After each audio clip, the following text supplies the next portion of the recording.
Dr. Connie Jones believed it was all too possible that her terrifying, 9-year struggle with her ex-husband's threats would end in bloodshed. She thought it would be her blood, and possibly her son's. Instead, the psychotic rage of Dwight Lamont Jones turned on 6 others when he found his ex-wife's defenses too tough to break through. Instead of the fantasy of murder-suicide he shared with his ex, Dwight Jones slaughtered people loosely connected to his divorce and formerly normal life. The shocking crimes began on May 31, when Jones, 56, used a handgun to murder forensic psychologist Stephen Pitt. Over the next 2 days, he shot and killed Scottsdale paralegals Valeria Sharp and Laura Anderson, life coach Marshall Levine, and Fountain Hills residents Mary Simmons and Brian Thomas. During an interview with reporters on Tuesday in Flagstaff, Jones, a Metro Phoenix radiologist, talked about her life of justified paranoia after divorcing a violent man, and the deficiencies of the court system in protecting her and her son. Her current husband, Richard Anglin, and Scottsdale lawyer Elizabeth Feldman also spoke at the news conference. Dwight Lamont Jones, Scottsdale PD. There was no particular indication that Dwight Jones would crack this year and begin killing people. But Connie Jones and Anglin, a retired police officer, fully expected that bullets could begin flying at any moment. They lived with that fear daily. I knew one day we would be in a situation where he was trying to kill me, she said. His death is the best thing to come out of this ordeal. Jones began divorce proceedings in 2009 following several violent incidents.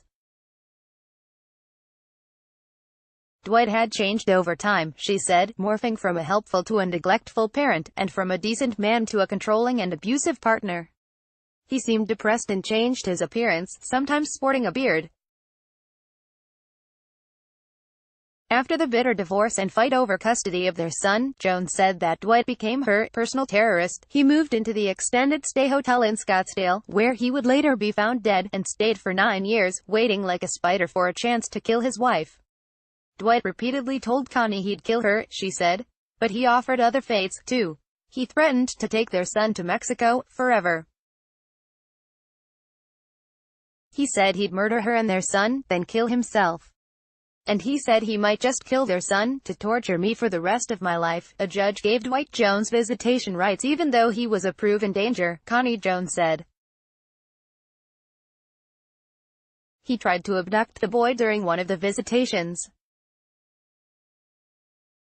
That caused the court to modify the terms and require supervised visits for which Dwight Jones had to pay $250 a month. He didn't want to pay, so that ended his family's direct contact with him. He had plenty of Dr. Jones money, though.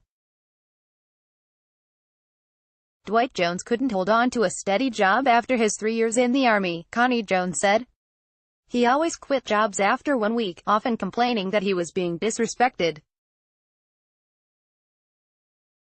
In the divorce, his ex-wife explained, Dwight Jones received payments of $6,000 a month for 5 years, $97,000 from his checking account, $131,000 from retirement accounts, $50,000 from their boys' college savings account, and other payments. He had no friends, no other obligations.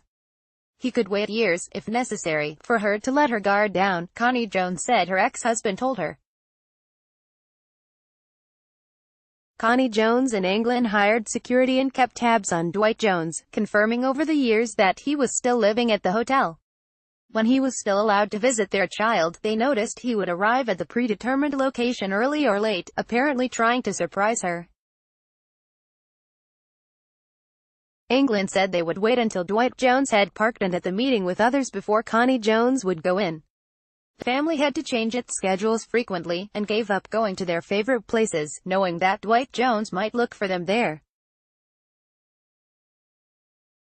In 2010 or 2011, detectives with the Maricopa County Sheriff's Office interviewed Dwight Jones at the hotel at 10660 North 69th Street in Scottsdale. Authorities noted that Dwight had minimal possessions and appeared ready to leave at a moment's notice, Anglin said. Jones said her situation highlights 2 severe problems with the legal system. Dwight Jones should never have received visitation rights, even if supervised, after the court determined he was potentially dangerous, she said. The court put the rights of the parent over the safety of the child. It's not right, she said. Second, the court knew her ex-husband had mental health issues and mandated treatment, she said. But no one ever made sure he actually got that treatment. Richard Anglin screenshot of Channel 12 live broadcast. Anglin said the news of Pitt's death grabbed his attention, because he knew and admired Pitt. But on Saturday, his suspicions turned to Dwight Jones when he heard about the murders of the paralegals at the Burt Feldman Grenier law firm in Scottsdale. Attorney Elizabeth Feldman had been Connie's attorney during the divorce. On the morning of June 2, the news media focused on a fourth murder in a small Scottsdale medical park. These are three locations: the medical park, the law firm, and Pitt's office. I had been to many times, Anglin said. At that point I was certain. Anglin called police and gave them everything he knew about Dwight Jones, including a description of his gold Mercedes.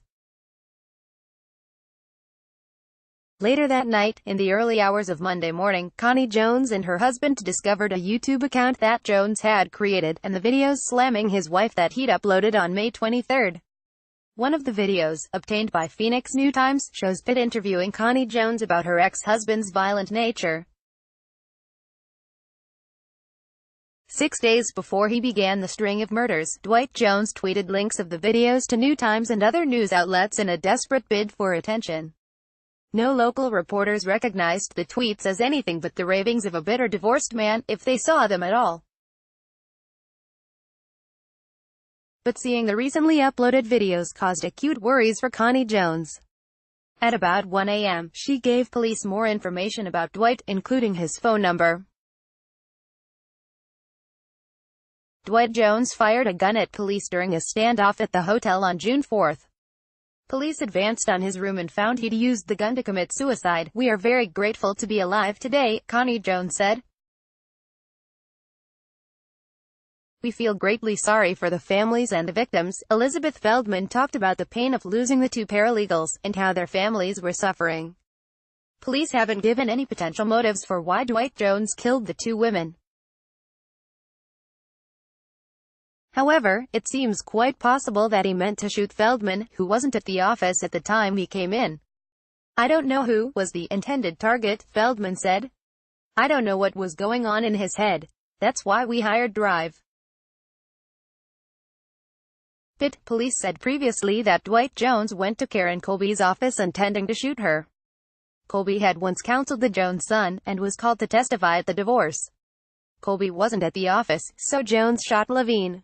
It's still unclear why Jones shot Simmons and Thomas in Fountain Hills. Police said they all played tennis in the past. Correction, the story has been updated to note that MCSO detectives first contacted Dwight Jones at the hotel in 2010 or 2011, following a finding that he was potentially dangerous.